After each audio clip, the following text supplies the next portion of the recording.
make him squirm. And this is going to be the important part of hyperfunction. Now, it's an important disclaimer before we go any further. We just mentioned the nerves in passing, but 10% of the population aren't susceptible to the application of force to nervous plexi. This is very important, especially if he's super under the influence or of alcohol or narcotics, because there's going to be a neural shutdown in that particular area. For instance, this monkey, if I apply pressure to his radial nerve, will pretty much smile at me. You don't need to smile too. Relax, guy. For some reason, 10% of the population aren't exposed to it. Now, the same nerve on another person will cause extreme pain and discomfort. Now, there's advantages and disadvantages to this. Don't think that Sean's in a superior position, because if he doesn't feel the pain, he also won't feel the precursor to injury. This will just snap and he'll be wondering why his arm isn't working. Over here, he'll respond earlier to the pain. Now, there's a give and take to it. The important caveat is that realize that if you can't use this as a deliberate response. It's a bonus. If he moves as a result of pain, or he moves because you stored elastic energy through hyperfunction, it's still to your benefit.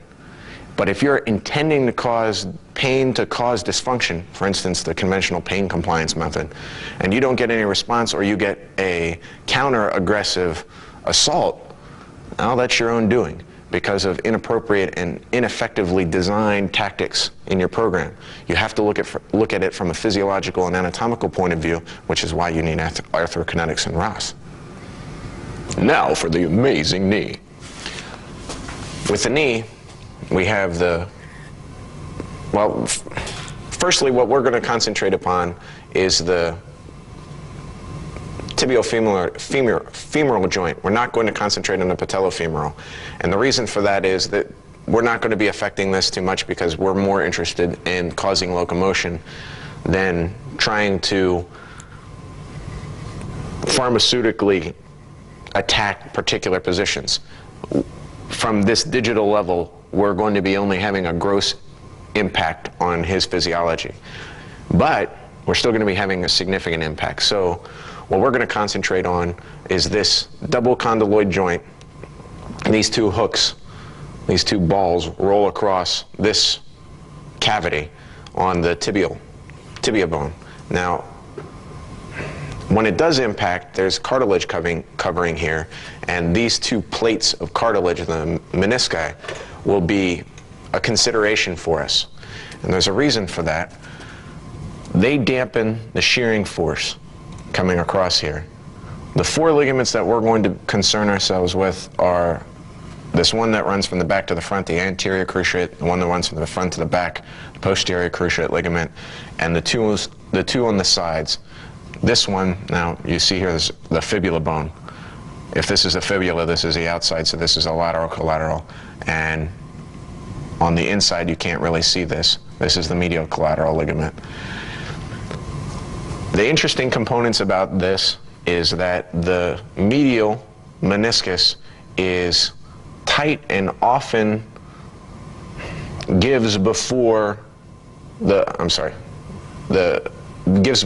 lateral, meaning shearing force to the outside of the knee is going to cause greater damage than the opposite direction. That's why the MCL is often ruptured or avulsed more often than the LCL.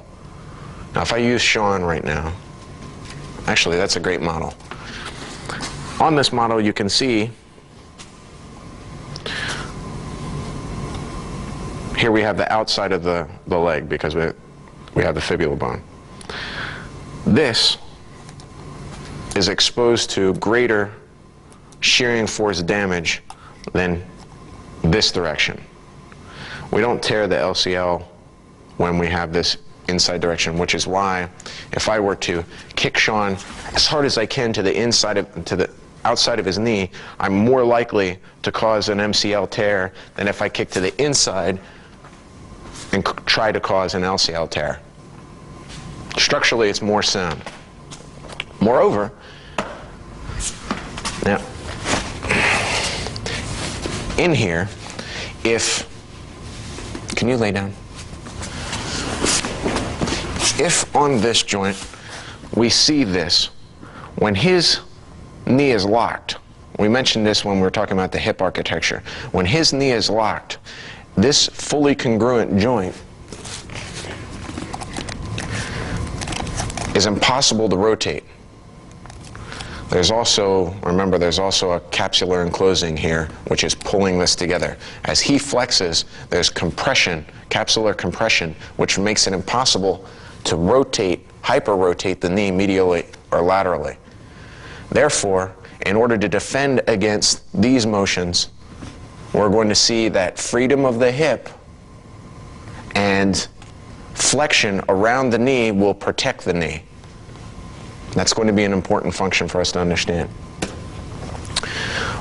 Let me turn it over on this side. Over here, we'll see that this joint, this tibiofibular joint, is not part of the knee. And it's important for us to consider it separate because it's actually part of the architecture of the ankle. Then this tibiofibular joint, the proximal end, the end towards the trunk of his body, not the distal end, is a plain synovial joint. And if you follow me up here, what's going to be important is realizing that the fibula, you can see here that it's not part of the knee joint. It's only attached by this connection here. And when we understand this anterior ligament, we know that this is free floating. However, it's also attached to the lateral collateral ligament. And we know that if we manipulate the fibula, we can affect the function, or the motoric function of the knee. Also, this interosseous fibrous material is going to be important because this can be rended once rotation laterally or medially is affected to both the fibula and tibia. As these cross, as we rotate these, this torsion to this fibrous material is super excruciating, and it can cause a great deal of dysfunction if taken to extremes. But again, most important for us is understanding the motoric implications of affecting the fibula to affect the knee function. We're going to go on in just a minute and discuss the architecture of the ankle. And before we go further with the ankle, it's important for us to discuss, and we're not going to be covering too much of the musculature right now, but it's important to discuss the fact that the gastroc, if he flexes his calf muscles, it's super impossible to try and hyperextend the knee.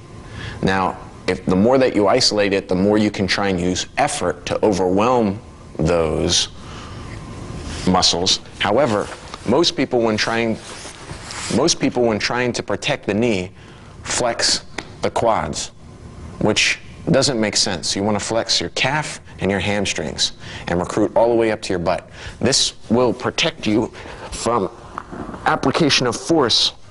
So as you flex here, it will radiate upward posteriorly to recruit the muscles necessary to keep hyperextension, to keep even from extension. This will be important, especially when we understand, when we start involving the hip, involving the ankle. As he flexes here, it's going to cause more rotation.